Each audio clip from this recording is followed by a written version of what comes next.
On SPC2 now, it's the Jerry Adams family. Jerry Adams' voice will be played by an actor. Here on SPC1, it's Rich and Ali's Craven Newsround.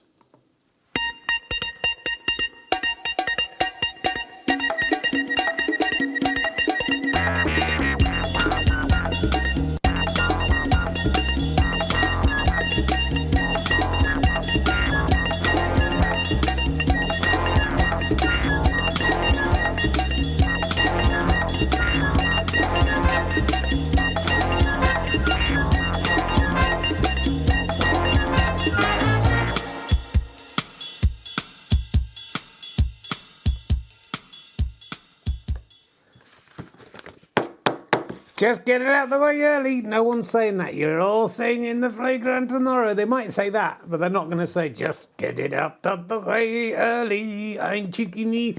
Woohoo! I'm thinking at it. And also something other. No one likes saying phrase. There must have been more, Rich. There must have been more in the past, but that's all we've got now. Welcome to Rich and Ali's Craven Newsround. Very cowardly newsround we have here. I think it's the bravest news round there is in the world. It's probably the bravest news round there is. It's the bravest news source in the world, Richard. We're the only ones who dare tell the truth.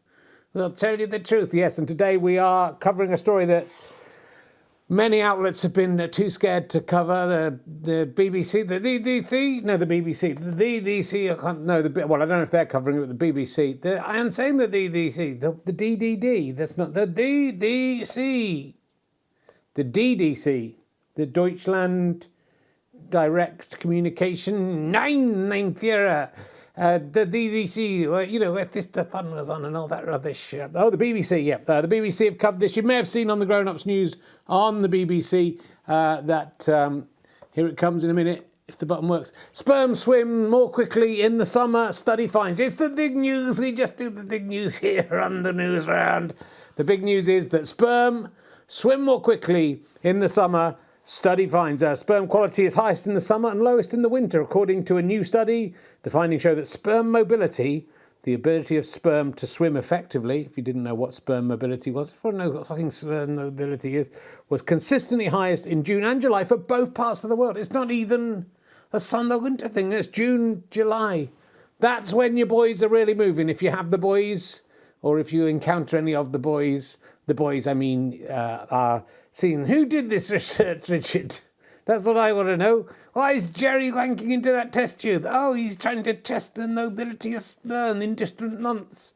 What, is he going to do that every month? He's got to do it every month. He's got to wank into that test tube right here in the laboratory. The science laboratory where we test important things. Why does he need to know? Oh, you're doing two parts. So I'm doing two different voices. Why does he need to know? Because it night matter. What month? The news quicker than other months. Who wants to know that? Loads of people want to know. Leave Jerry alone. Let him carry on. He's got to wank into that test tube. It's very important research. We have to find out when sperm move the most. Have you got any indication they might move faster in different months? Well, we won't find out unless Jerry gets on with it, does it? Well, surely it should just be more than just Jerry. Maybe he's got lazy sperm when it comes to July. They go on hops on the holiday. Maybe that's it. Well, yeah, can I join in with this? No, it's only I'm doing those. I don't need you. I'm doing those voices. Everyone says it was best when it was just me and you went on it. I don't think those people necessarily really comprehend what's going on in this chef. They think it's best. It's best without you. It should just be me and sometimes the king of the world. And the king of the world. You do an impression of me. I can do a good impression, you want it? And the king of the world don't look good. It's a good impression. You can do lots of impressions. I could do cocky carrot. Did somebody say cocky carrot? That sounds like you. I can do Henry Hither, the Godling Doodies. Yeah, that's quite. Those are quite good impressions. I'm quite impressed. You should probably do an impression show rather than a news show. Back to the news story, Richard. It's important we cover the news story. Yeah, go on. So what's going on? Why is he? Well, look, it's important. They've decided these are guys. They're from UK, Canada, and Denmark. So there's people all over the world wanking into test tubes trying to find out what month sperm moves slightly quicker than usual. That's what's happening.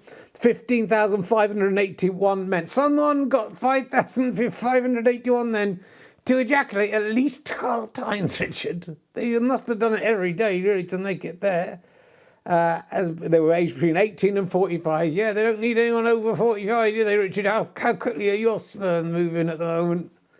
I mean, they're not quick. They're not quick anymore. There's only half the number. Well, I know. I think lefties picked up the pace, but they're sluggish. I have to say, even just on exiting the genital area. That's very well done. You're nice euphemism, Richard. There, they crawl up.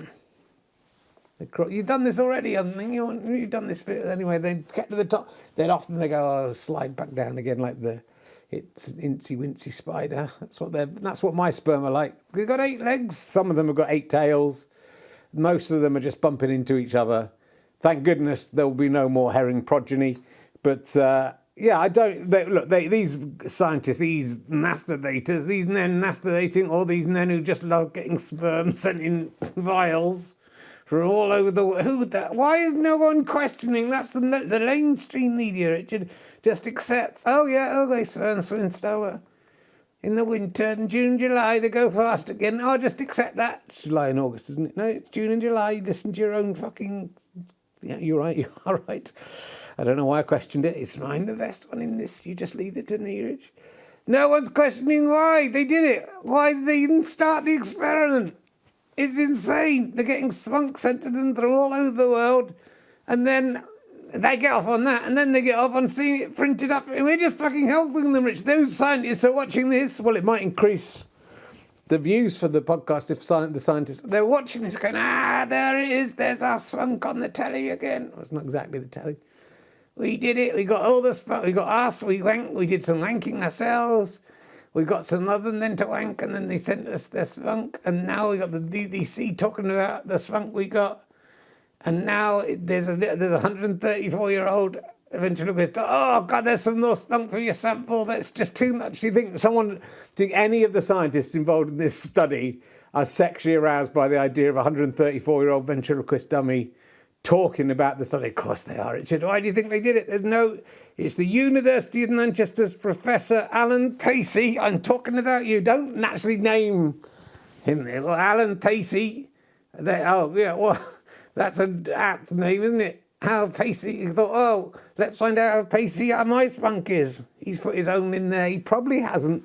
He said, we were struck by how similar the seasonal pattern was in 2 different completely different climates. So it's fucking meaningless, isn't it? So it doesn't know which hemisphere you're in. The sperm is still June and July. So what does that mean? It doesn't mean anything. It's not winter or summer. It's just those particular months. So if you want a slightly better chance of getting impregnated, have sex in June or July. Nonsense, Richard. Otherwise, look, where would you be? June, July, August, September, October. Why are you moving your fingers? November, December, January, February. You'd have fucking loads of people born in February and March, wouldn't you? Where are they? Well, it's my brother's birthday today. Yeah, it's my nephew's birthday in 2 days' time. There, good. It's my daughter's birthday on the 10th. Oh, is it your birthday? It was your daughter's birthday in February, was it? Your sperm moving more quickly. I don't want to talk about that. That's not an appropriate thing to talk about on the. That might be why they came through. Well, the other one's October, so that doesn't make any sense. I'm July. That doesn't. People are born all through the year.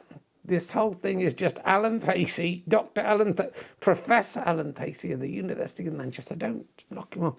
Don't say anything libelous about him. He could be a libelous man. Why are you thinking, Alan? Well, it's like all those guys. Don't get into this. It's like all those guys. You know what I'm going to talk about. I do. I can see where you're going. It's those guys who run sperm clinics and then for people to get babies and then they just use their own spunk in there, don't they? We're not saying Alan Pacey is like those guys at all. This is Professor Alan Pacey is a respected academic who just happens to work with sperm in a non-salacious way. He just that's what he likes doing. And, could have chosen any subject to go into, but what he's decided to do is to just look at sperm through a microscope all the time. And no one gets turned on by that, do they? So No one gets turned on by someone sending them large loads of vials of sperm from all over the world. That no one is doing anything with that. That wouldn't be nice at all. Sperm's horrible. So, I think it's like that, isn't it? All these scientists, they claim to be thinking about the good of mankind, don't they? They're putting their own spunk in the baby. This is a different issue. That doesn't happen very often in fertility clinics either, Ali. It happens, doesn't it? It does. Some scientists do that and father all their own kids. And I'm sure one or two, it's just like occasionally a mortician, people who work in a morgue, very occasionally people take that job because they fancy dead bodies. But most of the people, you can't tar everyone with the same brush. Most of the people who do, most people who work in mortuaries aren't hardly even aroused by dead bodies at all. And most people who work in laboratories where there's loads of semen just have an academic interest in. Yeah. What's your excuse? Well, I spent most of my life talking about cocks, haven't I? Yeah, it's a bit weird, Richard, isn't it? Why are you so interested in cocks? Because they're nice. You like cocks? Yeah, I do. I think men. I do a lot of work, I think, in helping men cope with their feelings and the things we have to bottle up, like spunk. Yeah, sometimes spunk. Yeah, it isn't. You just get off on it. I do not get. He does. He gets off on it. I do not get off on it. I know him better than anyone else, and he gets off on talking about his cock in front of strangers. I do not. Look, this shouldn't be coming to me. I'm going to sue you. That will be an interesting court case. If you carry on with this, I'm gonna. That is libelous. That is not true. You can see the amount of work I've done for men's health and men's self-esteem, and for feminism and equality and everything. I'm a good guy, and I'm not. I'm hard. The number of times I've written cock jokes and then thought I better have a wank because that was so good can be counted on the fingers of one hand. So we will not take this libel. Anyway, Richard, that's all the news we've got time for today. Thank you very much for watching, everyone. It's time to go. We'll be back tomorrow. Who knows? I don't know. Don't know what's going on. Yeah, thank you very much. We'll see you next time.